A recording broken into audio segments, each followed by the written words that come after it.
Sandra Cinto is a Brazilian contemporary visual artist. She was born in 1968 in Santo André and is currently working and living in Sao Paulo, Brazil. Sandra is known for her large-scale installation and public projects, working with a range of mediums including painting, drawing, mostly ink on paper, and sculptures. She really tests the boundaries and possibilities of drawings and hand draws almost all of her work. She focuses on natural elements in her work, exploring a range of ideas such as fantasy and reality, transformation, the connection between humans and nature, the circle of life, and the power of natural forces. With this concept, she uses the natural elements, such as the sea and the sky. Often features rolling waves, wild rain, and twinkling stars in what would be described as the fantastical landscapes of her work. A lot of her work challenges opposing elements and forces the viewer to really think about what it's saying. A great inspiration for her work is Japanese ukiyo prints, and specifically Hokusai's iconic The Great Wave off Kanagawa. Constructed Happiness is Sandra's first solo exhibit outside of Brazil.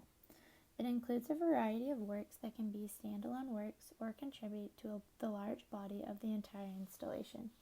It includes sculpture, drawing, and photography. This exhibit aims to dissolute the limits of physical objects in the world of reality. The drawings come off of the three-dimensional objects onto the wall of the gallery, really bringing the exhibit to life. We can really see the playful element of her work and the challenge it brings with fantasy and reality. Piece of Silence plays with the opposing themes of silence and sound, movement and stillness. Sandra produces very surreal imagery and really applies time and space. She includes more of a three-dimensional sculptural aspect to the work, also adding drawings of waves, rock, and water directly to the white canvas of the violins, replacing the strings. The violins enter real space and are deprived from their musical function. This really uses a large-scale area and engages with the architecture of the space. She challenges the viewer to go beyond the traditional notions of time that dictate life's course and lose themselves in the elevated, surreal world. So this is one of her more recent works. The Landscape of a Lifetime is a very large-scale installation. It presents a change from day to night through the transition of 24 different shades of blue on a 153-foot wall mural.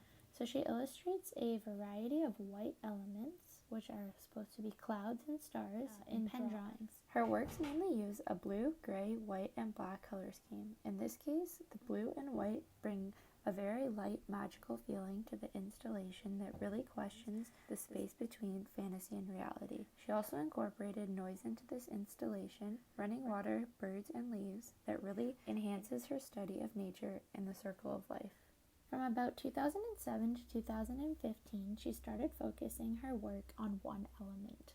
Water and the ocean became one of the important subjects of her work. She even began to incorporate water into the materials of her work. In this piece, labeled Chance and Necessity, you can not only really see this incorporation of water, but along with that, the chance that is added into the art-making process, really materializing water, not only using it as the subject.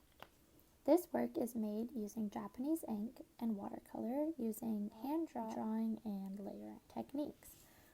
Playing with chance and control, solid and liquid, with the combining of rock and water forms, and the presence and emptiness conflicts.